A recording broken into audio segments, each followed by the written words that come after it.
So good morning and welcome, and thank you everybody for being here. Firstly, I'd like to acknowledge our special guests. We have the Minister for Communities, Minister for Disability Services and Seniors, the Honorable Coralee O'Rourke with us this morning. We have Associate Professor Cecilie Lander with us this morning, both of who are going to speak shortly. We have Janet Pond, who was the project facilitator, so people who were involved in developing these resources will remember Janet. And of course, all of you, some of you were involved in creating the resources with us. Others have, learnt about the resources in different ways, and we're really excited to have you joining us today. So thank you so much. So firstly, I'd like to also acknowledge the traditional owners of the land on which we meet, and obviously that is in various locations this morning, so paying our respects to the elders past, present and emerging. So first up, very much I'd like to welcome the Minister and thank you very much, and I'll hand over to yourself. Thanks, Leonie, and if I too can acknowledge the traditional owners on the land from all over where we are coming together today, and pay my respects to elders past, present and emerging. Leonie, if I can acknowledge you and Epilepsy Queensland for the work that you do and for today's event, and if I can also acknowledge Dr. Cecilie Lander, who we'll be hearing from today as well, and to Janet for the development of some of these tools. Look, I think just each and every one of you for being part of this event. I think we were just talking before about the joys of technology and actually having the opportunity to come together in different ways. I think we've all learnt a lot over the last few months, which is fantastic. But it's been really exciting for me to be a part of today's event to officially launch the Epilepsy Queensland resources that you've put together. We know that these tools are going to be incredibly helpful for family members to actually help identify signs of epilepsy and to also help to seek the support that they need, which is really important. I think one of the things that I was really impressed with was the workbook that covers topics and practical tips for people, and also the practice guide, the health practitioner's guide. That will support our medical staff, which is fantastic. I think I've found, particularly in the NDIS space, is giving support particularly to medical practitioners so they can help transition people through is very important. So I think these resources will go a long way to helping people with epilepsy and their families provide the support that's needed. And I also should acknowledge that the resources were developed with funding that was provided through the Access and Inclusion Community Partnership Program grant from the Brisbane City Council, which is great to see that governments of all levels are actually acknowledging the work that Epilepsy Queensland does and the importance that it provides to people with epilepsy and for their families. I think this is particularly important this week, seeing as though we're in the middle of Seniors Week, and we had grand plans, I would have to say, for Seniors Week this year, because it was actually the 60th anniversary of Seniors Week, and we had all intentions of actually extending it out to be a Seniors Month and have a range of activities coming through the month. But unfortunately with COVID, it's put a bit of a dampener on those plans, but we've had to do things differently, and we've done a lot of things virtually, like we're doing this morning. So we've had events. We started off the week with the Drawn Together, our premier event, where it was actually coming together and having conversations around seniors, young people and old people coming together and sharing stories, which was fantastic. We've had museum visits virtually online, ballet and yoga classes, cooking classes online. We've also had some face-to-face events that are obviously COVID safe, but just doing things very, very differently this year.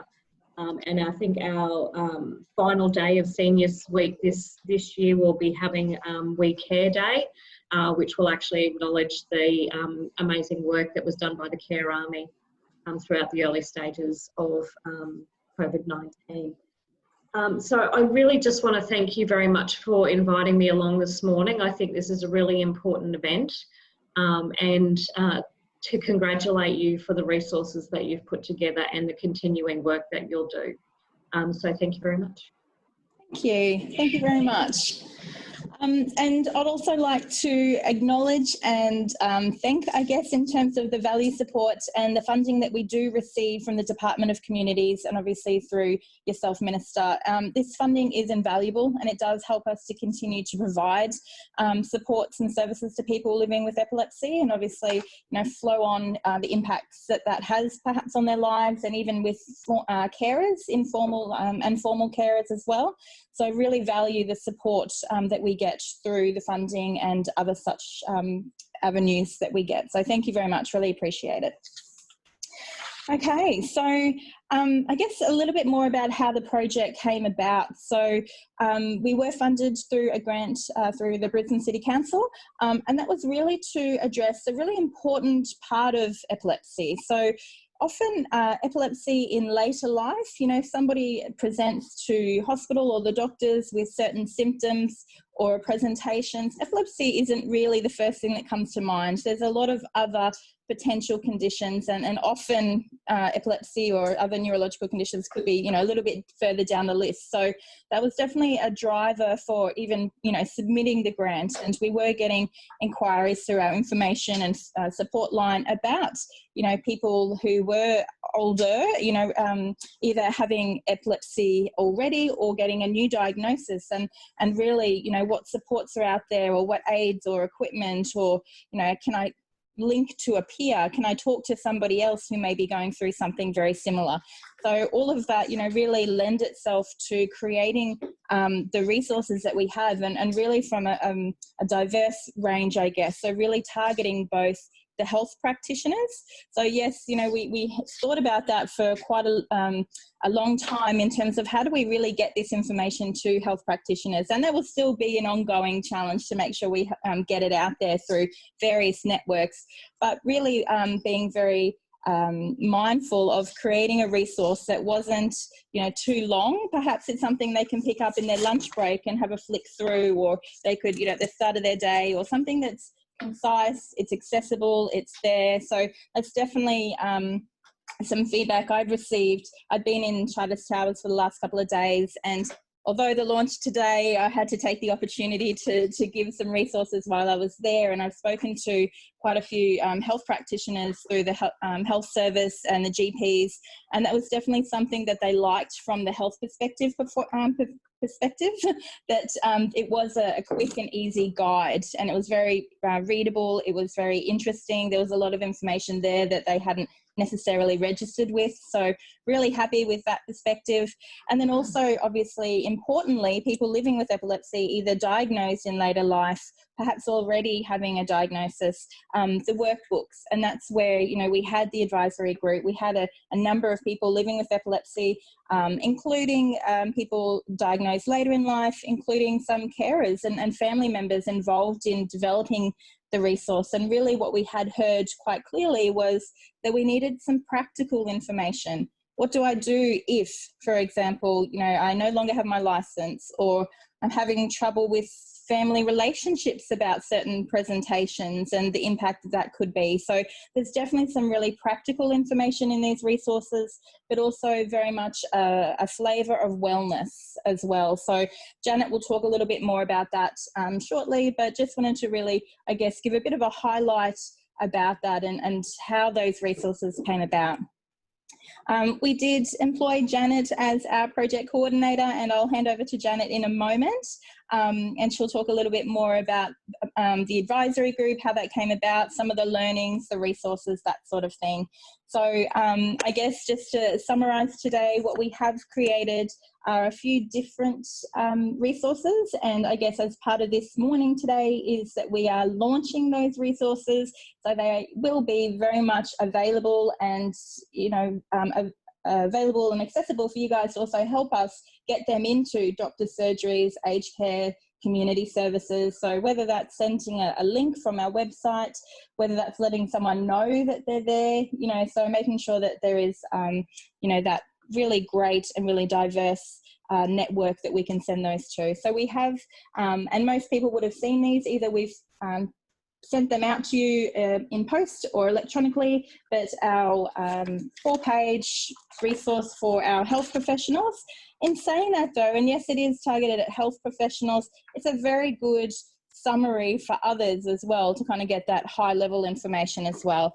And then obviously our workbook that you may have either received electronically, or if you would like a paper copy and you don't have one, please let us know. We can post out some, because some people prefer, you know, the handwritten, you know, writing notes, that sort of thing. So again, just looking at different ways that people access information to make sure that, you know, we have covered those as well.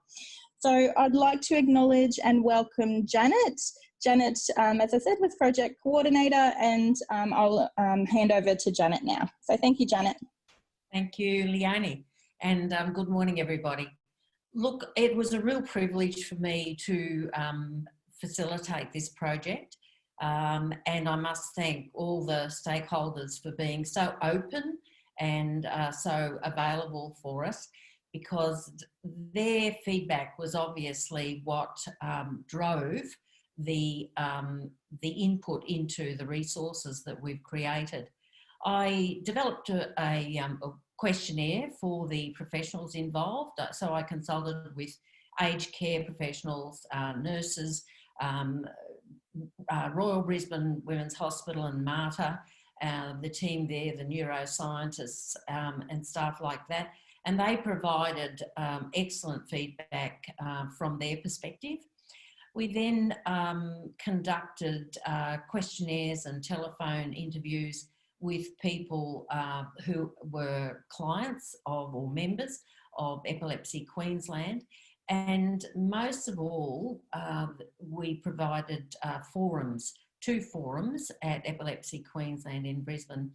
And they were fantastic because they not only provided an opportunity for the members to share their stories, which I believe was very beneficial to them, but their feedback was crucial in deciphering what resource was going to make the greatest difference for people.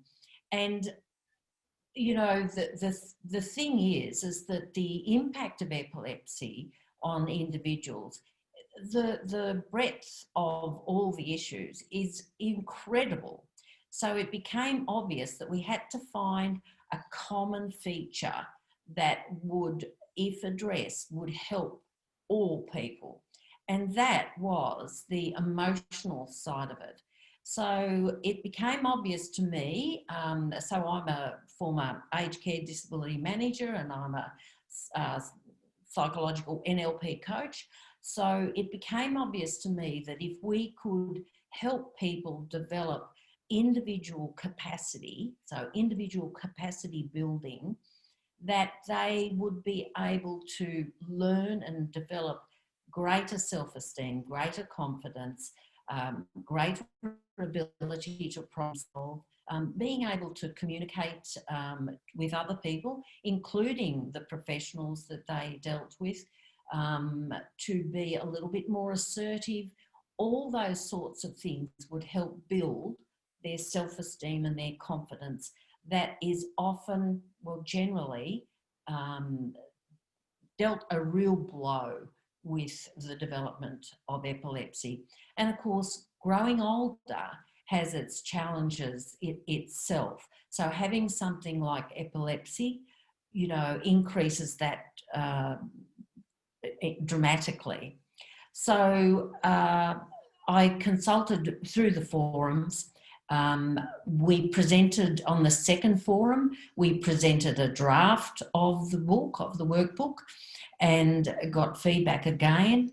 And so the workbook focuses on what's in your control, what's not in your control, the influence of other people is only influence, and if you want to allow them to influence how you are feeling, then that's up to you. You have control of your own beliefs and your own thinking. And things like how to problem solve, things like identifying that rather than experience fear or anxiety, that if you get into a problem-solving mode, that you can actually move forward and make things better for yourself. So all the materials have been based on those practical tools for people to use. And the fact that it's available online or in hard copy means that they can read over and over again, that they can use it in whatever way that particular individual wants to use it. And even their carers, although it's not specifically addressed to them, the booklet, it will be helpful to anybody, so carers and families included, and they are often impacted greatly as well. So I do believe that the booklet will be very useful to them. I do believe that hopefully through the other tools and resources as well, that stigma, which is a massive issue, that stigma will be addressed to some degree, and hopefully going forward from this, there can be greater things done to improve the situations and make people more and more capable of managing their own lives. I think that's probably all you need to hear from me. Thank you. Sorry, I was on mute. Thank you, Janet. That was really helpful and a really lovely overview of the process of how we, develop these resources, and very much in a collaborative approach, and really hearing people's stories and experiences and giving people an opportunity to talk about what's going on for them, and what are some of those nitty-gritty issues or impacts that do result in people's lives, I guess, as a result of an epilepsy diagnosis. So definitely things that we've, tried to address through these resources as well. So thank you, Janet. Well, I might move on now to Dr. Cecilie Lander, and I'll bring up your PowerPoint now, so just bear with me, and then I'll hand over to yourself.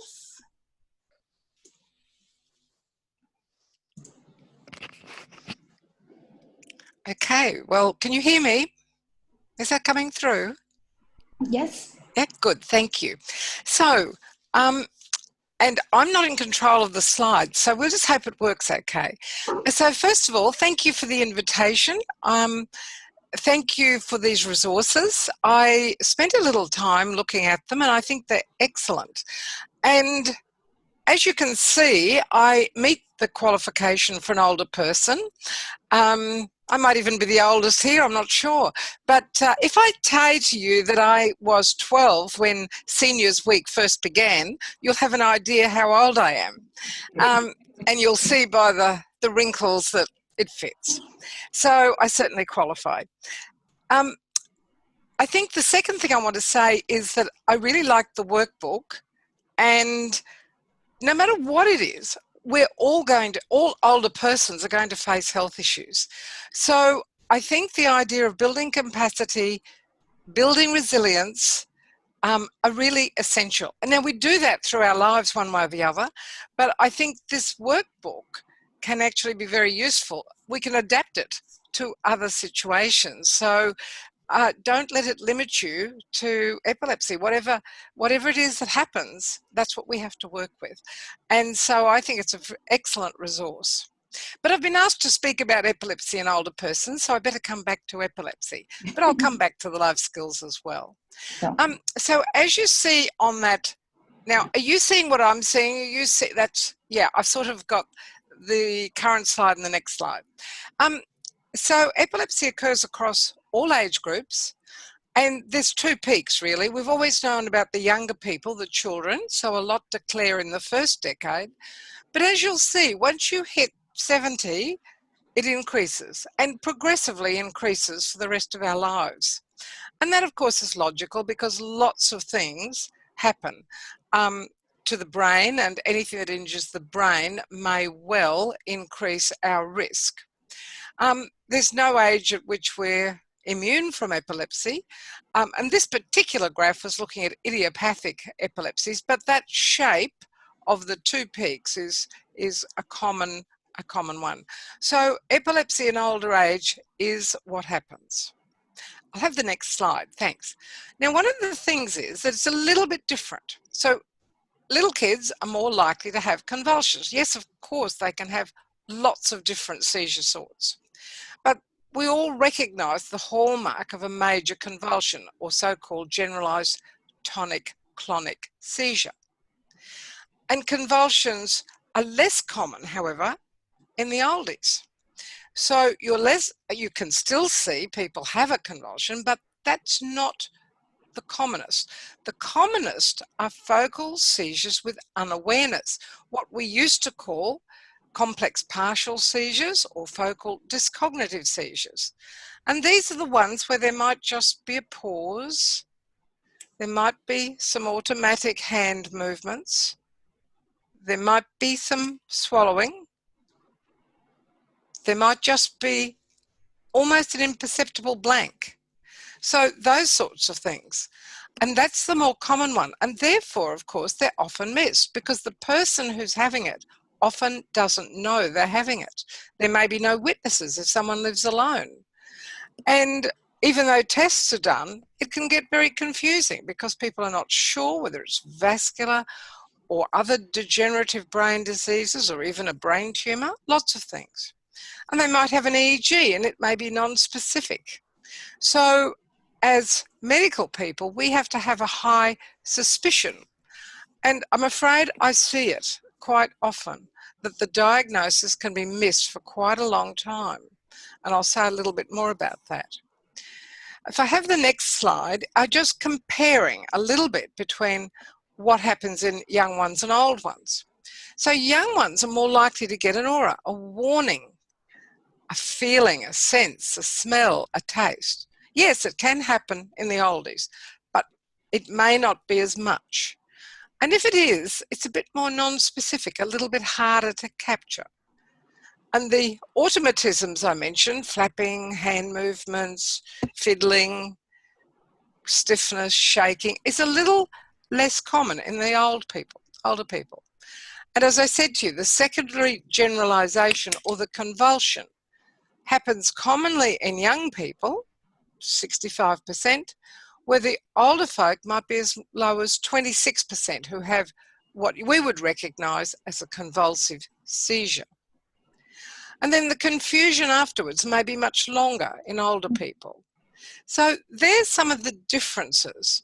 Look, they're not specific and anything can always happen, but that's kind of an overview. Next slide.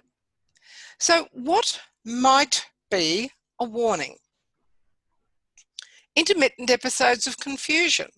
Now, all of these things, of course, have a differential diagnosis. They might be epilepsy, but they could be something else.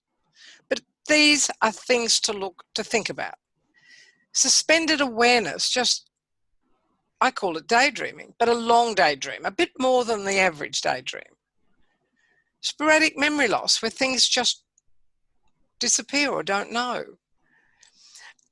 Suddenly inexplicably anxious, suddenly stopping and staring. One of the big ones I've seen is unexplained single driver car accidents. And that one worries me a lot because I've seen it, it gets missed, it's put down to an accident. And look, accidents happen. We all have accidents, so they're really hard to sort out. But when an otherwise good driver suddenly careers off the road or goes into the middle or suddenly goes too fast, you've got to say something else is going on there. That's maybe not just an accident. Maybe there's a reason for the accident. Same way, sudden falls and drop attacks are tricky. They're tricky because some of them are going to be cardiac or syncope, faint. And the important thing to sort out first is the heart all right? Because that's what's going to kill you. If the heart's not all right, the rest isn't going to go well. So there will be a lot of cardiac investigations, heart investigations, but it can be epilepsy. And of course, dementia and stroke are really common in this age group, and they go together. The more vascular disease you have in your head, the more likely you are to have epilepsy. So which one comes first, chicken or egg? And that's the doctor's job to find out. But both are true. Okay, next one. So if we look at the percentage, and you'll see they're pretty broad.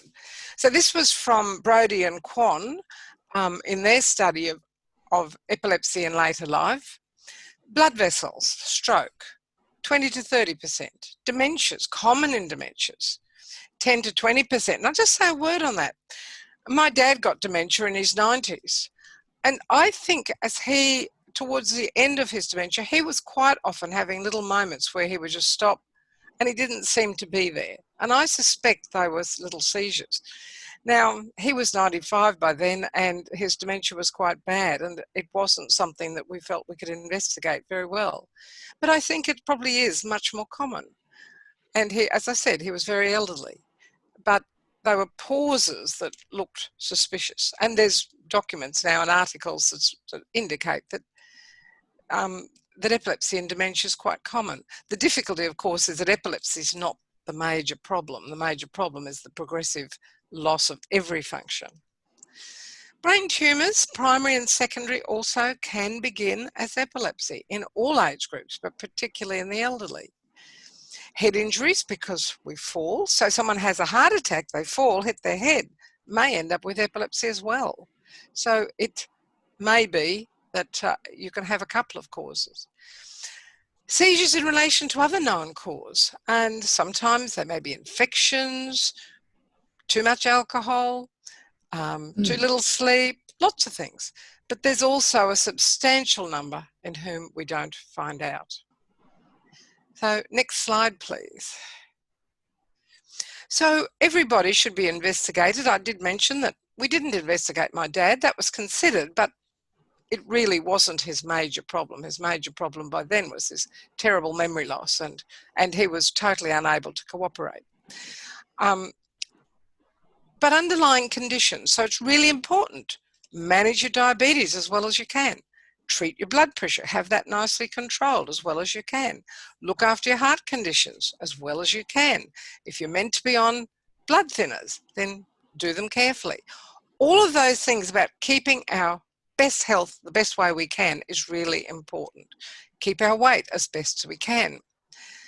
And then, of course, yes, we do treat with anti-seizure medication.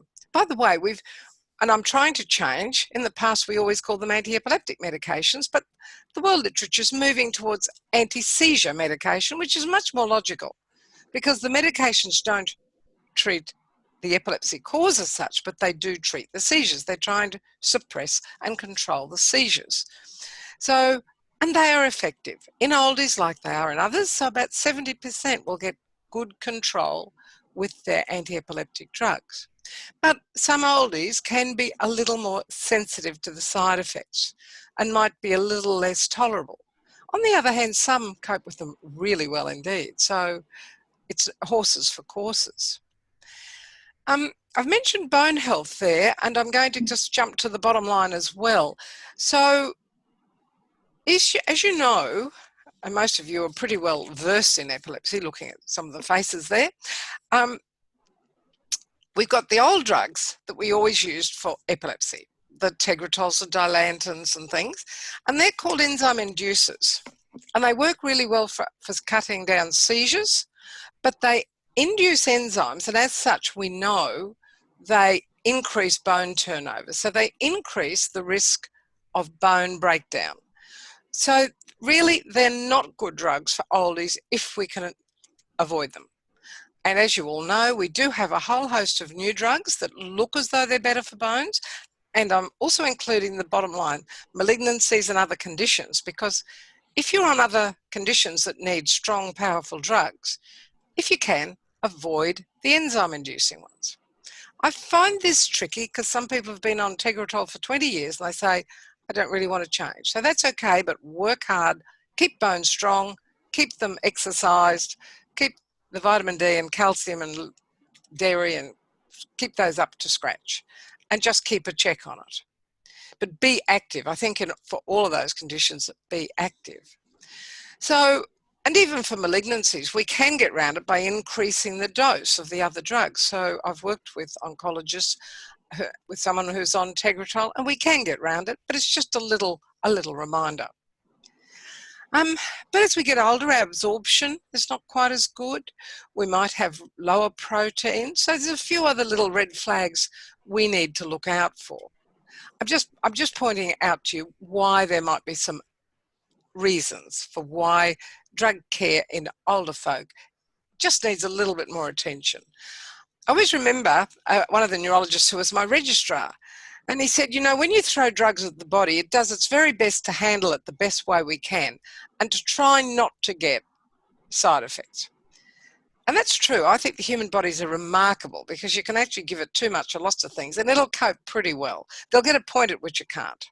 But as you get older, that ability to cope is perhaps reduced. So that's why we've got to be a little bit more careful and try to get a good effect without the bad effects. And everything has good and bad effects.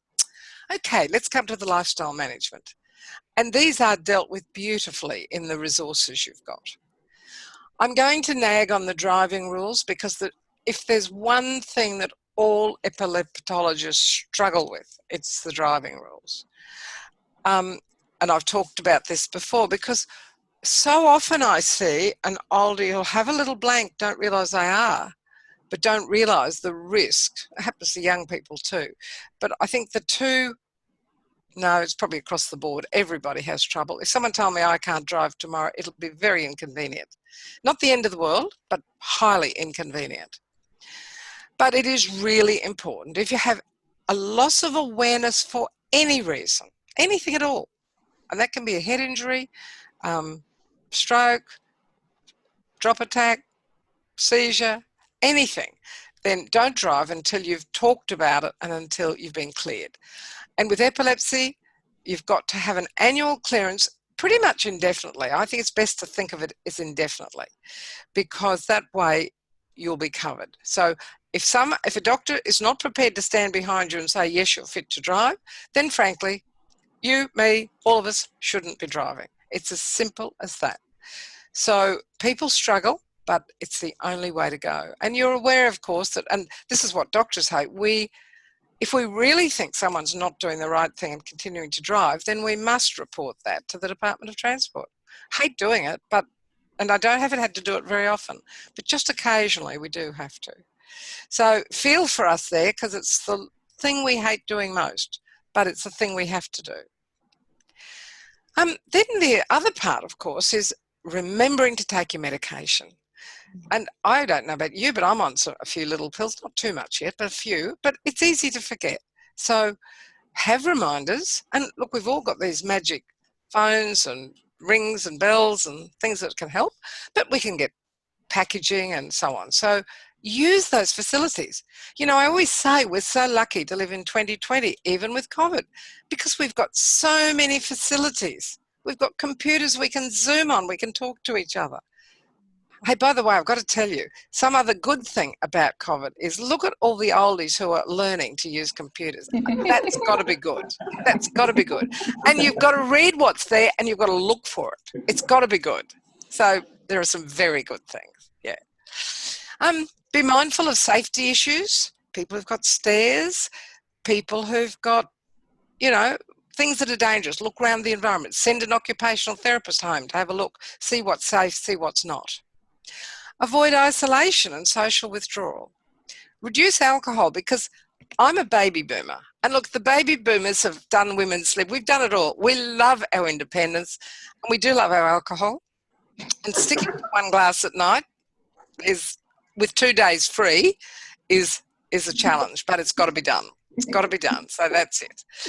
Because old brains don't cope with toxins as well as they used to. So we've got to look after our brain and keep it there. And look, since COVID, I'm a new convert to exercise. Lots of YouTube things. You can put it out there. You can do your 20-minute exercise routine in your lounge room and you can move. And I strongly recommend it. I didn't see any Epilepsy Queensland exercises, but I don't know whether that's something you could think about. But really good to have a program. 20 minutes people can do. They can do it sitting if they want to, but they can do it. Mm. So it's about being spirit, mind and body. Everything's got to be healthy. And of course, enough sleep. So work on sleep. Okay, next one. Have a best management team and have a best management plan. Sometimes we've got to do the what if. What if the worst things happen? What if? So have a good GP. Have a GP you like to talk to who knows you. Because the GP is the coordinator of all your medical conditions. And they're the best ones to do it. If you've got lots of medical conditions, you might need a healthcare plan. And that's a good thing to have too, because they can tie it all together. Have a neurologist or maybe a geriatrician. And use allied health. Use the physios, the occupational therapists. Use all the community resources you've got. Family, friends, Epilepsy Queensland, all the resources. And use the government resources. My Aged Care has so many resources. And don't dally in getting a My Aged Care number. I have to tell you, it worked really well for us because when COVID came, my husband had knee replacement and he had a My Aged Care number. And I was able to book in early and get Coles to do home deliveries right in the middle when it was all very difficult. So don't be shy to get your My Aged Care number. Once you qualify and you've got reasons, it's a great thing to do. So it's a good thing to do. So there's lots of resources. And of course, if you can't drive, you need all those resources around you. Okay, next one. So this is a little bit the same. So be informed. Education. Keep educating yourself on your condition, whatever it is, whether it's epilepsy or anything else. And I strongly recommend the Epilepsy Queensland website. But family and buddy supports, I think, are important, especially for oldies who live alone. Organise the family so that someone rings every day. Someone just keeps in touch. Educate the family as to what's happening. And look at other options, transport options, shopping options, home support options. So there's lots and lots of very good resources there online. I love the resilience and the capacity. So I'm just going to go to the last slide, which says thank you for Epilepsy Queensland for all your support of people with epilepsy. Thank you for funding these resources. I encourage everyone to go to the website. But first, are there any questions or any discussion points that people would like to have? And I'm not sure, but over to you, Leonie. You know how to run the questions.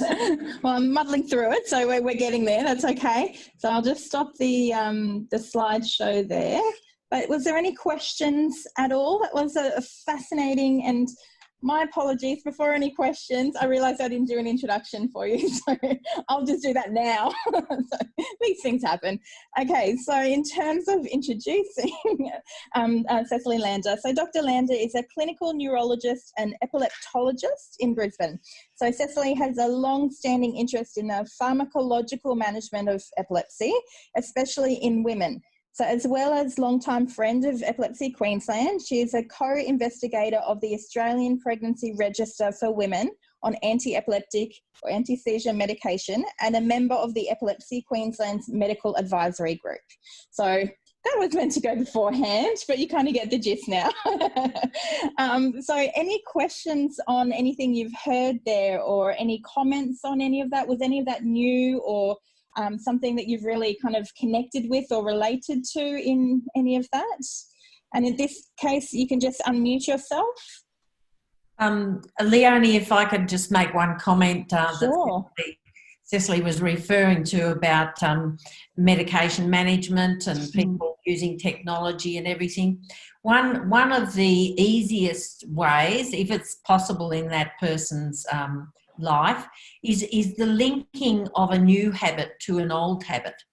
So, for example, if a person cleans their teeth every morning, and generally the trigger for cleaning the teeth might be, you know, the furry teeth or whatever, or going into the bathroom, then linking the taking of their heart medication, if morning is possible, or night, whatever, linking that new habit to the old habit is one way of making it just a norm.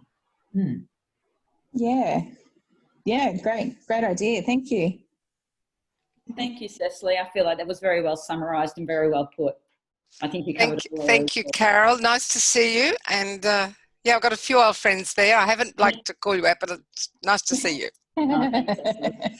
And Minister, I just see your note there that you're going to have to leave us now. And again, thank you so much for your time this morning. Really appreciate it. Thank you everyone. Thank you, Janet, for the work that you've done facilitating this. And thank you, Dr. Lander. That was actually really, really interesting. As a mother of, my son had juvenile epilepsy when he was younger. So it's just given me some things to think about as he gets a bit older. So thank you very much for everything, and thank you for having me on this morning. Thank you. Thanks. Okay, so any other comments or questions, reflections? Yeah, Cassandra, yes? Oh, hang on, just unmute yourself first. Hang on. Okay, can you do that from your end, Cassandra?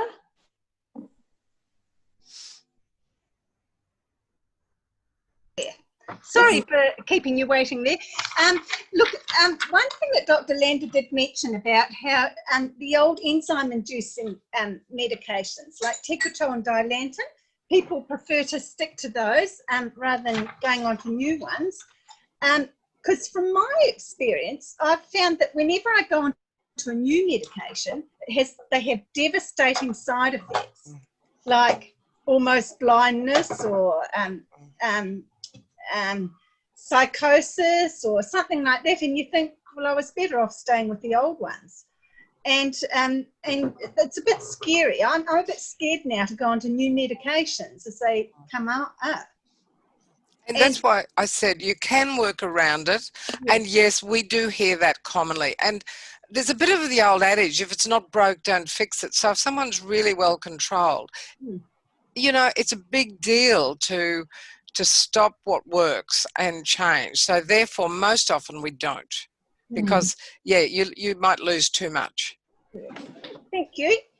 Could I make a comment, please? Thank you very much. That was very interesting. I have epilepsy, but well controlled. But I have a dilemma because I have been on Dilantin for a long time, plus the new Keppra. And I went to see my neurologist about coming off the Dilantin because I'd heard of that, you know, you had issues with your bones.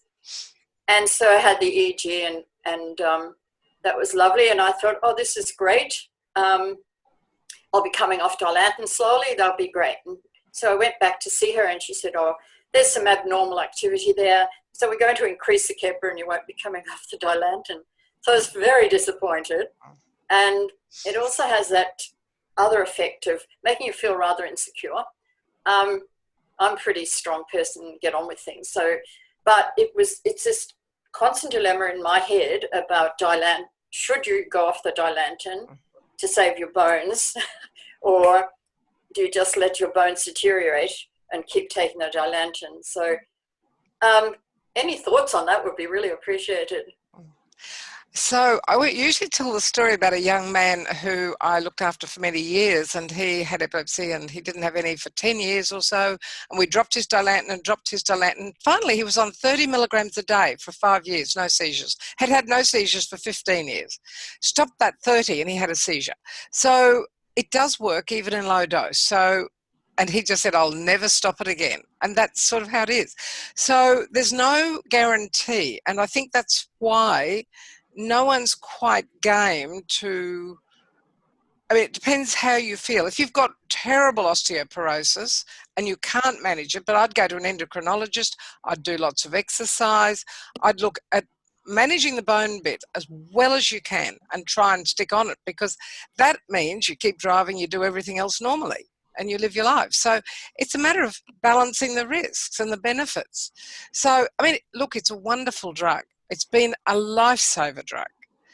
It's just I've been on it since I was a teenager. Exactly, and your body's used to it, and it probably won't like going off it. So you might be able to get the dose down a bit, but you probably won't come off it. It'd be my thinking.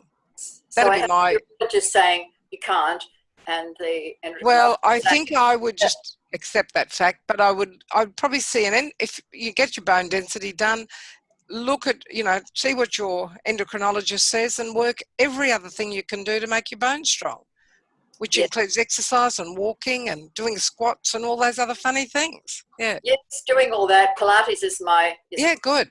Yeah, Great. Pilates is wonderful. But yeah, yes, great. It was this juxtapositioning of this is good for that, but not good for that, and losing your bone density is not a good thing, but risking your seizures and losing your license and not being able to do things, that's a big thing too. So I just wanted an opinion on that. So. Ultimately, you've got to weigh up the balance. What's more important and at what time? Because that's what you've got to do. Yes. We're all wanting to live to 100. And we're all wanting to live to 100 with strong bones and driving. Somewhere on the line, you've got to make some choices. Make the best decision according to your circumstance that you can. Thank you. Yeah. Beautiful. Yeah. Hi, Dr. Hello, Lander. Trim. How are you? Dr. Lander, you remember me? I do. Wish you well. I'm very happy to see you. I've been seizure-free for 2.5 years, and the last one I reported to you. I'm very happy. Dr. McLaughlin reduced my medication. Good. Yes, that bereavement is terrible. It induced seizures, but I've been sticking to my medication, and I'm not keen on driving, so that's out of my topic. And the car is very expensive. I'm going through menopause, and it's really terrible. I just sometimes I cannot sleep, and I can't sleep until 3 a.m. and I have to make it up and sleep until 10, and that's not good. I get very lethargic. I'm still onto Epilim and Keppra and Topamax. Well, it's lovely to touch base with you again, Trin. Yes, I'm doing very well. And do give Dr. McLaughlin my best wishes. Yes. Thank you. Thank you. Thank you, Trin. Yeah, actually, one more thing, Dr. Lander. I caught up with my friends and relatives in Vietnam after 36 years, and that's a real boost for my mental health. Oh, that's wonderful. That's good. Years. Great. That's Great. That's lovely. Oh, that's great to hear. Trin, I might just, Paul, is there something you wanted to ask? Yes, I just want to make a comment about the medication you're on for so long. I was on Dilantin ever since I was 13, up until around about 12 years ago. And it was my dentist who picked it up. There was a problem because my teeth were starting to get loose. And he just told me, he said, you'll lose all your teeth soon. So at first I thought he was only trying to make a bit of money, but so I went and looked into it further and went to the doctor and everything. And it took me 10 years to make a proper change, because when I went to change to the new medication there, it was all the side effects that came on. But now that's all. I'm now perfect. I'm in the best of my life now as regards control. And I feel a lot better, and I can think better, got a better memory. I'm in the best part of my life now. I'm approaching what they call senior. That's a very good story. Thank you. Lovely. Thank you. Thank you for sharing. Thank you, Paul. That was excellent. And again, thank you everybody for that. And I think sharing those experiences are really helpful. You know, some people might be more confident to ask questions, or others may just be, you know, really appreciating listening and hearing other people's experiences, which is really fantastic. So I would like to now just introduce Carol. So Carol is a long-time friend and member of Epilepsy Queensland. Carol can introduce herself in terms of what she'd like to share and talk about, but has been involved in the project with us as well. So we'd very much like to hear from Carol as well. So thank you, Carol. Thanks, Leonie. I'd just like to thank Epilepsy Queensland for letting me be involved in the project. Thank you very much. I'd just like to thank Janet for what she'd done. Thank you very much. It was excellent. Oh, just fantastic what's come out from it. Just being involved in the workshop side of it, that was fantastic because I do have epilepsy and I've had it for a long time. I've had it since about the age of 17, as Cecilie would, no, she remembers everybody, but being there with everybody else, everybody's journey is different. Everybody's got a different story to tell. And just knowing that, that hearing from everybody else, it was good everybody could contribute to that workshop, which was really good to see. I really enjoyed being part of that. It was great that there was people who actually had epilepsy were being heard and being part of that then. And then seeing what came out of it. Janet, that's fantastic what you put together. Yeah. Wow. Just being working in the health field myself, I'm a registered nurse, and just that for that health guide, I think it was really great. It's very important because having worked, within the health, Queensland Health for many years, that I feel like a lot of people with epilepsy don't get admitted to hospital as such. They do, of course, for certain times and that, but a lot in the general hospitals and that, I haven't seen many people, it's not an everyday thing anyway, like a main thing. It may be another issue that they do have, another condition. But so a lot of people don't have understandings of it or don't have knowledge of it. And I think a lot of people just think of the one type, the tonic-clonic and that. But just the guide of what to go through, as Cecilie has pointed out, and as through the book, and that through that guide is so important, and that. And then, wow, that workbook, Janet, I think as Cecilie or somebody else had mentioned, it can be put to anybody in everyday life, I see. And just that, the points there where every section of it then goes down to epilepsy spotlight, how then you can relate it to your epilepsy, so how you can use that section of it. But I just think it's mindset and lifestyle, which is fantastic and awesome. Then it has got ways that you can, like for yourself, your family, the medical professionals that you're with, and access to different services and that. But I think I can use it in any other part of my life, any other issues I'm going through. So thank you very much. I think it very much will help anybody. It's not just the answers, you work through it yourself. I think it's a guide there, which means so much more. You'll grow so much more from it as well. So thank you. If I can say, Leonie, thanks, Carol, for the great feedback. You guys were the drivers of it all, of course. But really, I think I probably could have written about 3 or 4 books. Keeping it down to the word limit and everything was one of the greatest challenges. But who knows what we will do from going forward. But yes, the thing is, if a person's capacity to make decisions and problem solve and manage their own lives, if that capacity is increased, it's a bit like teaching someone to fish rather than giving them fish. And I'm not a religious person, but that's what the aim of it is. So, great. And I've always seen that it's not just about just taking the medication. It's about lifestyle. It's about mindset. It's about getting out there with people and that. Yeah, if that makes sense. I could say a lot more, but yeah, just summarising.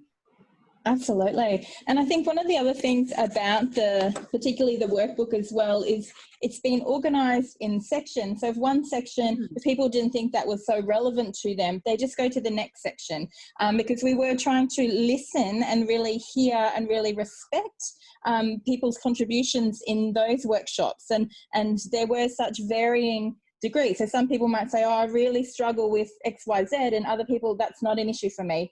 Human life, of course, that is going to be the case. People's experiences are so varied as well. So there's parts in there, if it's not so relevant at a point in time. Perhaps it is at another point in time and you know that's there, but then you can also navigate to other sections that may be more relevant and more helpful with what's actually going on at the time. So I think that's another part of the resource. I think that Janet has done, you know, a remarkable job in that respect, in bringing all of the experience together and turning that into something really helpful and really useful. So, yeah, we're very excited about these resources, and they are definitely something, our challenge now, and hopefully with the support and help of everybody, is to get them out there. Yeah, so if you have opportunities to, you know, either call us up or and request some paper copies if that's what you would like, to be able to put in people's pigeonholes, whether it's at work or take to your local GP or whoever, we would love that opportunity, and we would love you to do that. Similarly, they will be on our website. We'll do some social media about the resources as well to, again, let people know about them and get them out there. And yeah, we really appreciate any support or, you know, even examples of where you think we should, you know, target and get these resources out to as well. That would be very much appreciated. So I am mindful of the time, and I think we've done a fantastic job to pretty much get it on time. So I want to say thank you again to everybody that participated. Again, there are some people who has requested the recording, so they'll be accessing it at different times. Obviously, the Minister who has had to leave us, Professor Lander, again, thank you so much. Very interesting, you know, a lot of information there that was both new and sometimes a refresher, and really good for us to think about, whether that is personally, whether that is professionally, or, you know, whatever that may be. And again, for the speakers, Janet, you know, thank you so much for everything you did, and being able to bring all those experiences and those lovely stories together, you know, in terms of bringing these into really fantastic, usable resources. So really very much appreciate that. Thank you. Carol, thank you for sharing, you know, your information and your story. Really appreciate that, and everybody else that's contributed today. So on behalf of Epilepsy Queensland, very much thank you for participating. And if you have any questions or comments, please, you know, make contact with us. Thank you. Thank you. Thanks. Thank you. Okay. Have a good day, everybody. Bye. Bye. Bye, Carol. Thank you very much, everybody, and nice to see old friends. Thank you. Thanks, everybody. Thanks, Janet. Thanks, Cecilie, Leonie, and everybody. Bye-bye. Bye. Bye. Bye.